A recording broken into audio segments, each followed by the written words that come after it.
Hey everyone, today we're switching things up a bit and doing 6 tips in 6 minutes. And today's focus is event communications.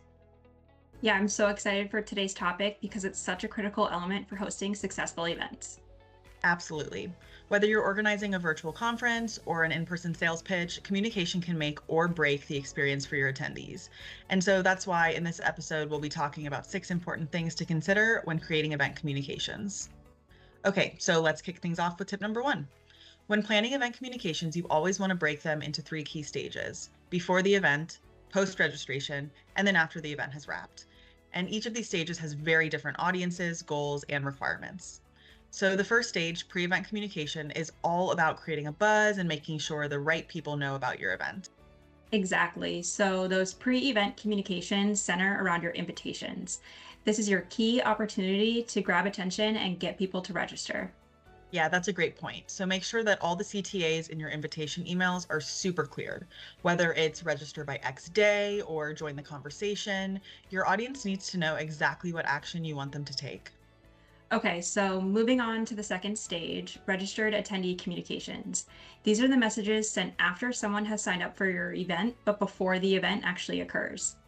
Yeah, so timing's everything here. The cadence of your communications can significantly impact your event turnout and engagement. When someone registers for your event, they should immediately receive a confirmation message with all the information to help them attend the event later. Right. And so the best way to achieve that in CI Journeys is to use the native marketing event registration created trigger to start your journey. Okay, so on to the third and final stage, post-event communications. Just because your event's over doesn't mean your communication should stop. Right. So this is your opportunity to follow up with attendees, thank them for participating, and keep that momentum going. Encourage them to fill out post-event surveys, and don't forget to share event highlights such as photos, videos, or key takeaways. So I feel like we can easily jump from our first tip to our second about the cadence of communications when it comes to events. Yeah, definitely. These two tips go hand in hand. So the cadence for emails changes across the three stages of an event. And for pre-event communications, that cadence can vary quite a bit depending on how long your registration is open and who your audience is. But at the very least, we recommend one email announcing that registration is now open, and then one email announcing that registration is closing soon, just to bring in that last wave of registrants.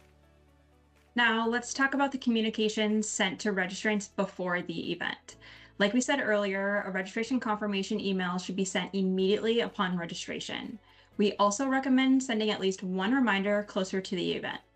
For virtual events, you might send reminders somewhere between 1 to 2 hours before the event, and for in person events, aim for 1 to 2 days beforehand.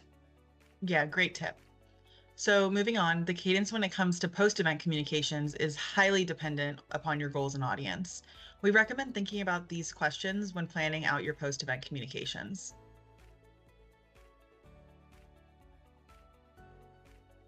Okay, so our third tip applies to emails for registered communications that use the marketing event registration created trigger as their entry point.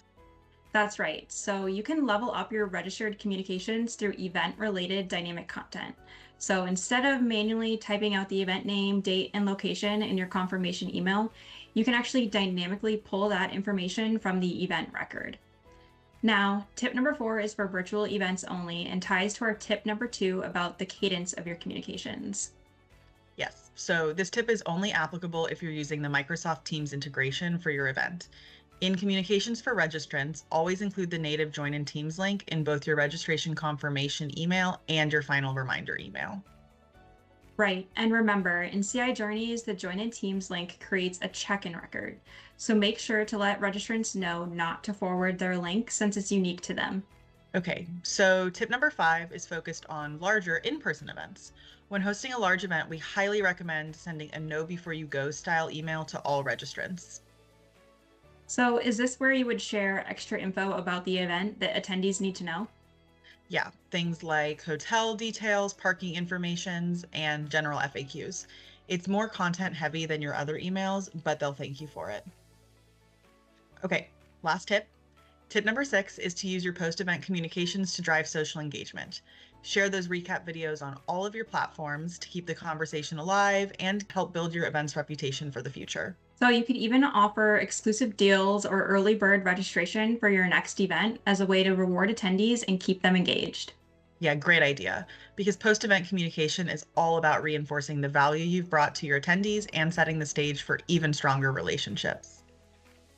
And there you have it, 6 things to consider when creating event communications. We hope these tips were helpful. For more guidance on planning your next event, check out our website, coffee-done.com. And as always, we'd love to hear from you. What other tips do you use for your events? Drop your thoughts or questions in the comments. Until next time, happy event planning.